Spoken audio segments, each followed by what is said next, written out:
мына бүгін мынау микротолқынды қысқа толқынды пеш мынандай панель, басқару панелі істемейді. Басқару панелі мынандай контактілі графитті контакты,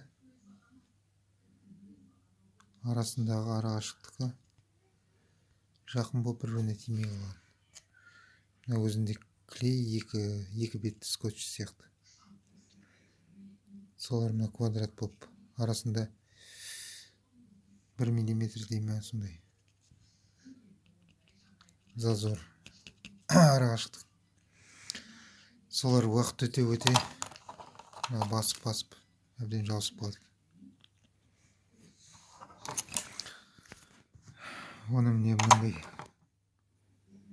қарындаш, мындай қарапайым қара қарындаш.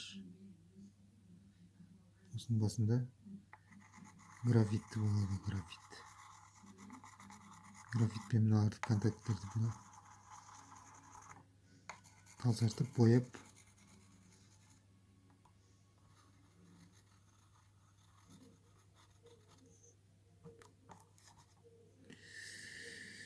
контакты жақсы болу үшін мына жерге қазір ойластырамыз. Ыстық клеймен бе, мына жерде зазор болу керек, немесе момент клеймен бе. Желім болған дұрыс, өйткені мына жерге жабыстырған кезде қалыңдау скотч болса скотчпен нетіп болады оған, бірақ мына жерде әртүрлі болып кететін сияқты. Өйткені мынаның жартысы мына жақта, жартысы мында.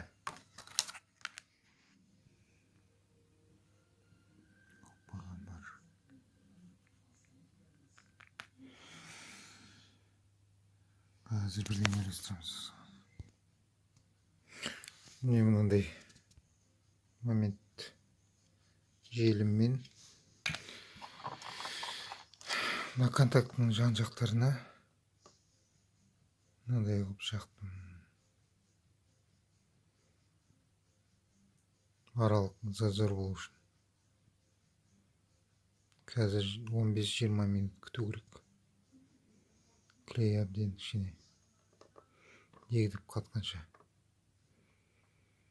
Сол кезде жабыстырамыз. Неғұрлым қаттылау болу клей. Желім қаттылау болса, сонда арақашықтық болады.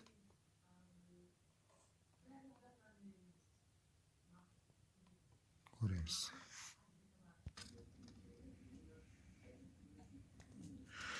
Тағы бір қабат кепкеннен кейін желім клейді жақтым, қалыңырақ болу үшін. Енді осы кепкеннен кейін жала беруге болады.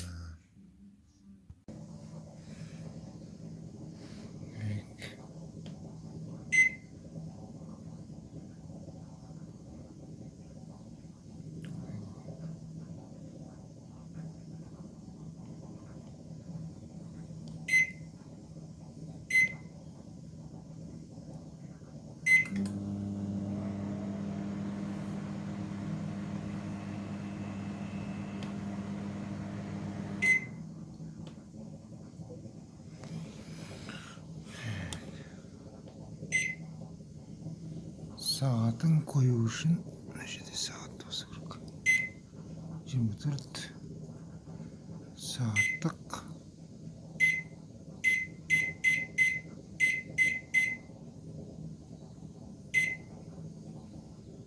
Минут. Жоғаны қойса қазір. Сағат болса керек. Сағат қоялық десе.